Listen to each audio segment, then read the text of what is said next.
అధ్యక్ష, ఈ సభ సాక్షిగా నేను మిమ్మల్ని కొన్ని విషయాలు కోరాలనుకుంటున్నాను. అధ్యక్ష, నేను పుట్టిననాటికే అన్న ఎన్టీఆర్ ముఖ్యమంత్రి. నేను పెరుగుతున్న వయసులో శాసనసభను చూసి పెరిగిన. ఇక్కడ చాలా మంది సీనియర్లు మాట్లాడే విధానం చూసాం. రాత్రి 2-3 వరకు కూడా శాసనసభలో చర్చలు జరిగేది అధ్యక్ష. ఒక స్పిరిట్ ఉండేది అధ్యక్ష. వ్యక్తిగతంగా ఎవరు తిట్టుకునేవారు కాదు, సబ్జెక్ట్మైన మాట. అది అయిన తర్వాత బయటికి వెళ్ళి అంటే అపోజిషన్ పార్టీ రూలింగ్ పార్టీ శాసనసభ్యులు కూర్చుని టీ తాగే రోజు మళ్ళీ ఆ ఇష్యూ గురించి బయట కూడా చర్చించారు. దానివల్ల గతంలో మనం చేసిన చట్టాలన్నీ తెలంగాణ రాష్ట్రానికి చాలా పనికొచ్చినాయి. ఆ స్పిరిట్ ఉండేది, ఆ డిస్కషన్ అనేది ఉండేది అధ్యక్ష. అది చాలా చాలా అవసరం అధ్యక్ష. ఈ రోజు ప్రతిపక్షం ఇక్కడ లేదు, ఎందుకు రావట్లేదు అనేది వాళ్ళకి వదిలేద్దాం. కానీ వాస్తవంగా సభ్యులుగా అధికార పార్టీ ప్రతిపక్ష పార్టీకి వివరించి మంచి డిబేట్ జరగాలి, దానికి మీ సహకారం ఉండాలని ఈ సభాముఖం కోరుకుంటున్నాను అధ్యక్ష.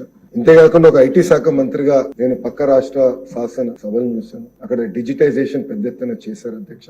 మన సభలో చూస్తే ఇంకా కాగితాలు కనపడుతున్నాయి. సో డిజిటైజేషన్ అయ్యన్న పాత్రుడు గారు మీ నాయకత్వంలో శాసనసభను మొత్తం డిజిటైజ్ చేయాలని నేను కోరుతున్నాను అధ్యక్ష.